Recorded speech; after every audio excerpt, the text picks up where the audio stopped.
Oi, gente, bem-vindos a mais uma aula de Química e hoje a gente vai falar sobre tabela periódica. E para falar sobre tabela periódica é o ideal que vocês peguem aí seu caderno, um lápis, uma folha e vá anotando para depois responder aí os questionários lá no Classroom, tá? Todo mundo já viu uma tabela periódica alguma vez na vida. Bom, lá é onde estão os elementos que estão listados, os elementos que nós conhecemos. Alguns são fabricados no laboratório, outros são naturais.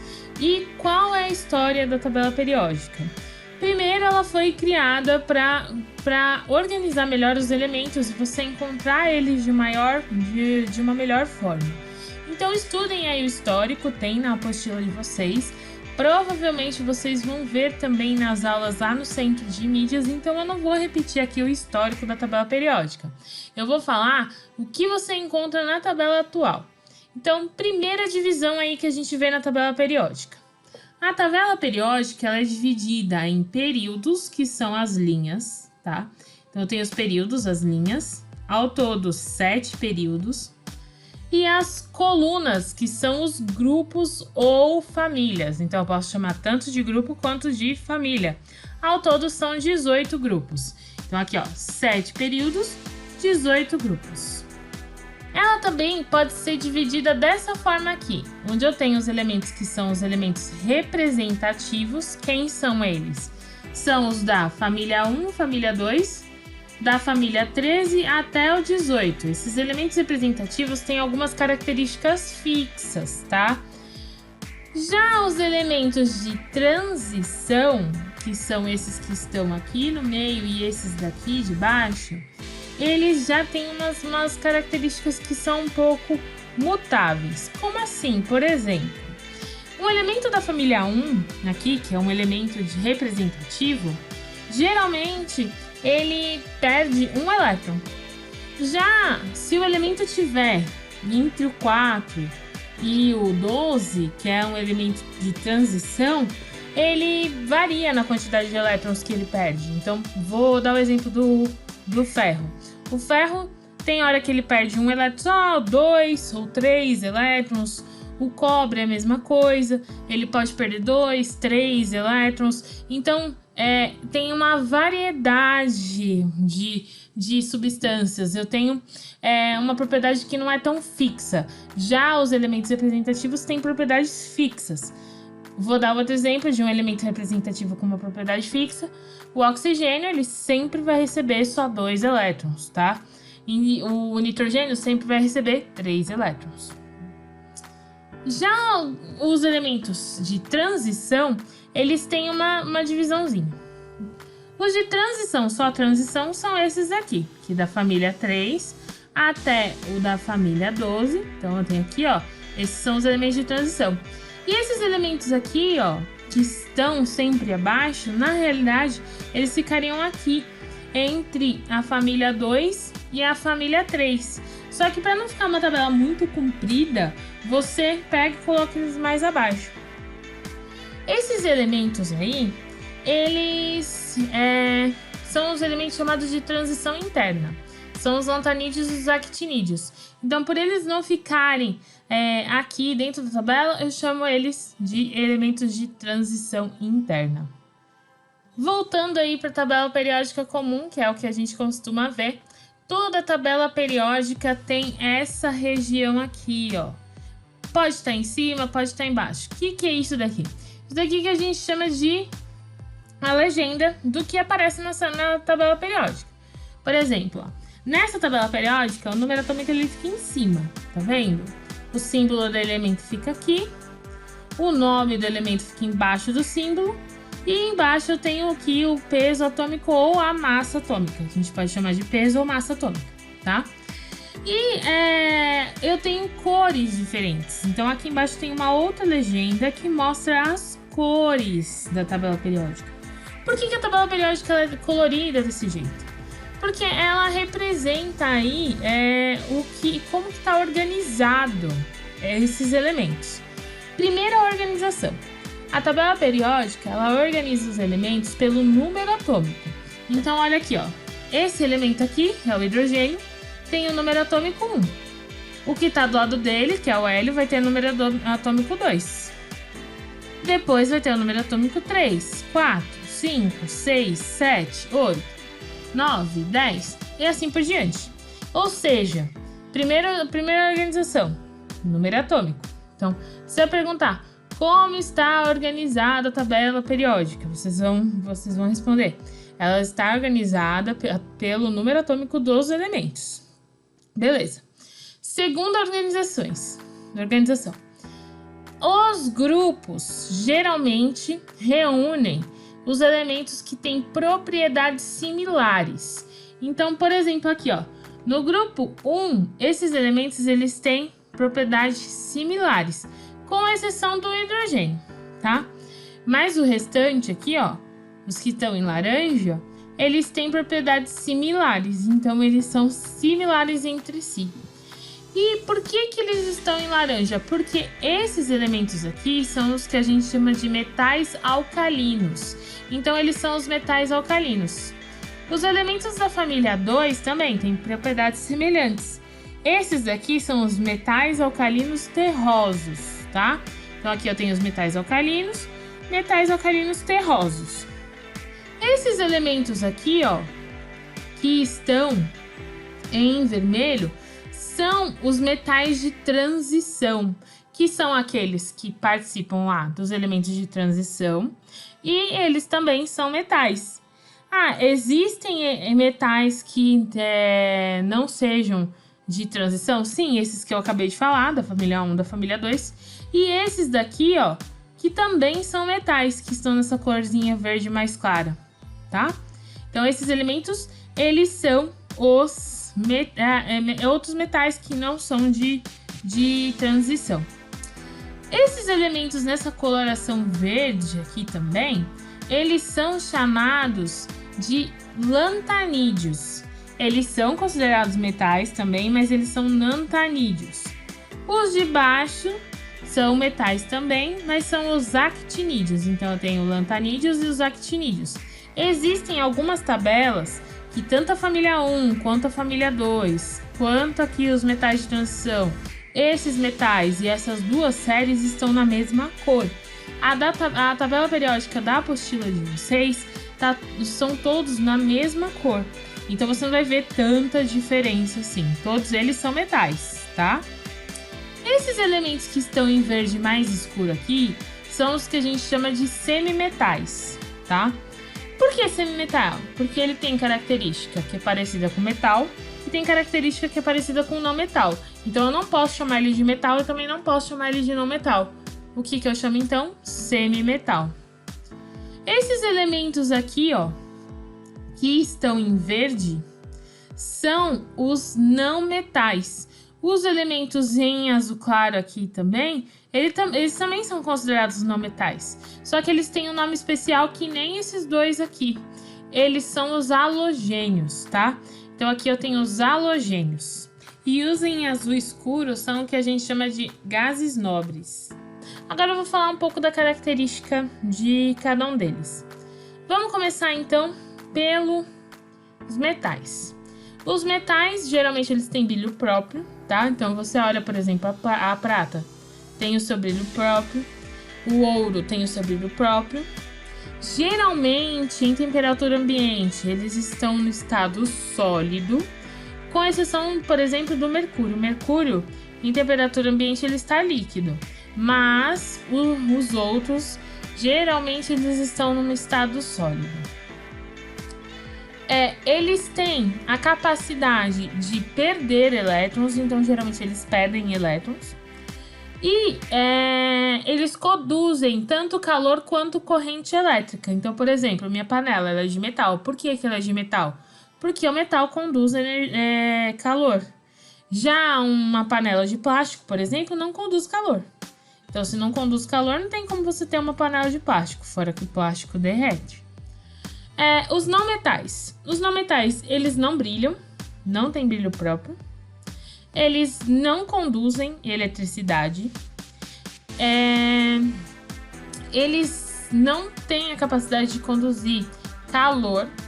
tá? Com exceção de algumas substâncias quando elas estão no estado específico. Mas tem que ter naquele estado específico. Senão, não vai conduzir. Se ela estiver no estado puro dela, por exemplo, no estado fundamental dela, ela não vai conduzir em calor e nem eletricidade. Tem os gases nobres. A característica principal de um gás nobre é a estabilidade. Geralmente, o gás nobre ele não se liga a nenhuma outra substância. Então, ele é encontrado sozinho na natureza. Os semimetais, eles conduzem eletricidade, mas conduz pouco. Conduz calor, mas conduz pouco. Não tem brilho próprio. Então, ou seja, eles têm característica tanto dos metais quanto dos não metais. E o hidrogênio, ele é o elemento principal, assim, porque ele é muito abundante. Geralmente, ele complementa outras substâncias. Ele só tem um elétron e um próton. Geralmente não tem nêutron, mas pode ser que apareça algum isótopo, que é o que a gente vai falar um pouquinho mais pra frente, que tenha um nêutron. E ele é o elemento mais simples, é o que a gente chama de primeiro elemento, porque como ele tem um elétron e um próton, ele se torna muito simples e é ele que aparece primeiro. Ele é um elemento que sofre uma combustão bem grande. Por exemplo, o Sol, ele tem como combustível o hidrogênio e também o hélio. Mas são esses dois elementos, principalmente o hidrogênio, que sofrem combustão no Sol. E é isso, nós vamos ver bastante elementos aí com o passar das aulas. Além dessas características, o que eu posso observar na tabela periódica? Algumas outras características. Vamos lá. Vamos começar com o raio atômico. O que é o raio atômico? O raio atômico é a medida do centro do átomo, do núcleo do átomo, até a região mais externa dele, da eletrosfera. Então, eu tenho essa medida. Isso é o raio atômico. E na tabela periódica é possível você visualizar o raio atômico das substâncias ou comparar uma com a outra. Ela segue esse sentido, de cima para baixo, da direita para a esquerda. Então, o elemento que tem maior raio atômico é o frâncio. Então, olha aqui não aparece, mas eu vou mostrar para vocês aqui. O elemento com maior raio atômico é o frâncio, que fica embaixo do césio. Então, ela tem essa medida aqui, ó, de cima para baixo, da direita para a esquerda. O elemento com maior raio atômico, o frâncio. Então, é possível você comparar um elemento com o outro. Então, olha aqui, ó. Eu tenho aqui, ó, o manganês, que tá aqui, e o zinco, que tá aqui, certo? O manganês, ele tá mais próximo ao frâncio do que o zinco, que tá aqui. Então, ou seja, o raio atômico do manganês é maior do que o do zinco. De cima para baixo, lembra? Eu tenho o fósforo, que tá aqui, e o bismuto, que tá aqui. Quem é que tá mais abaixo? Bismuto. Então, o raio atômico do bismuto é maior. Eletropositividade. A eletropositividade é a capacidade que um átomo tem de ficar positivo, tá?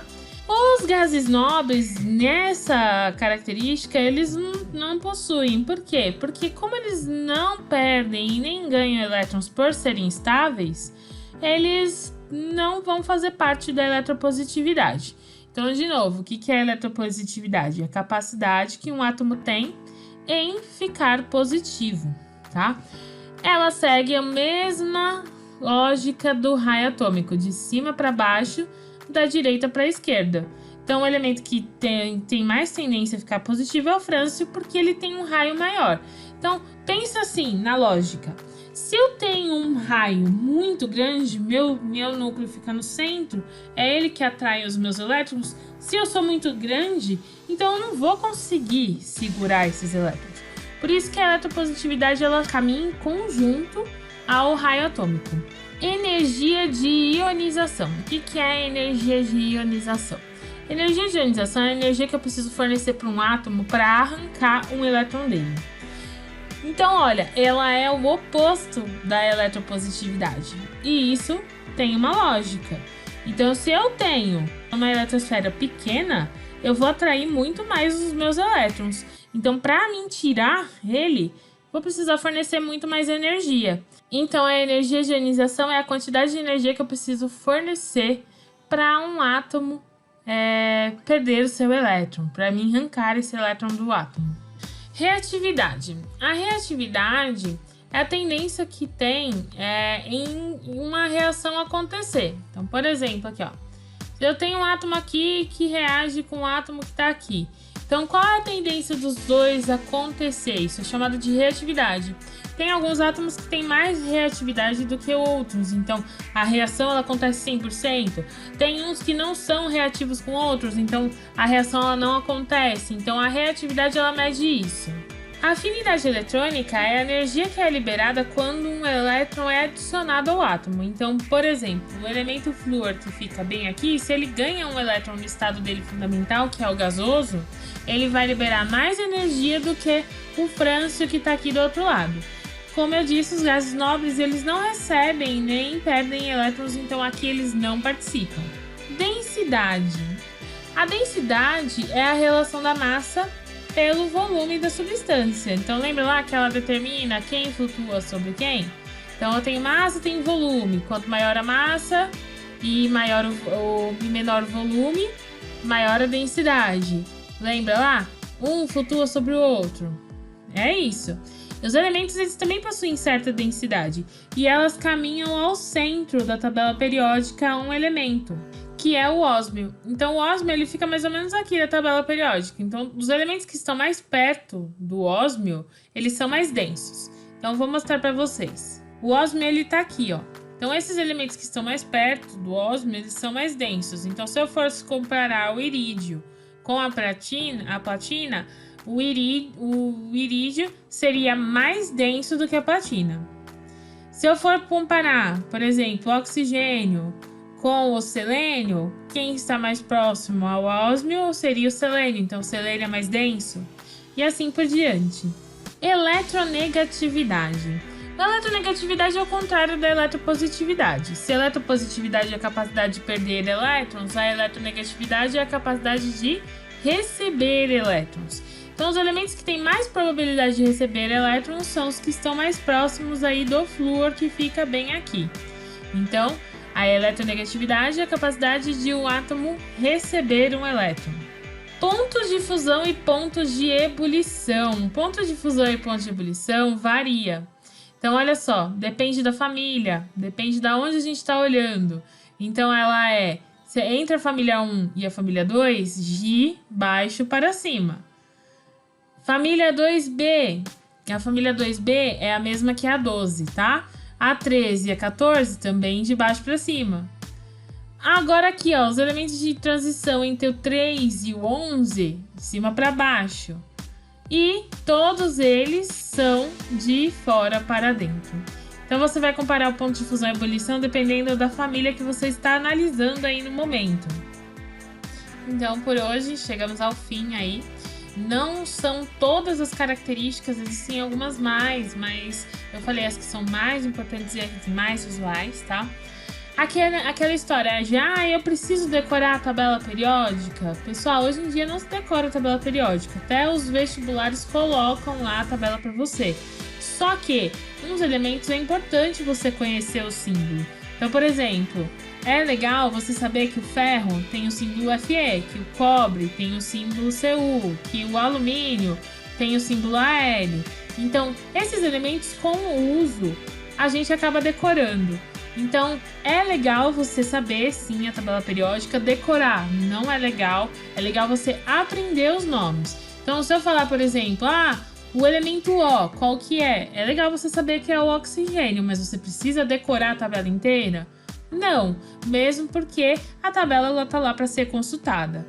Então, lembrando que lá no Classroom tem a atividade sobre essa aula. Qualquer dúvida pode me chamar no WhatsApp. Beijinhos para vocês, bons estudos!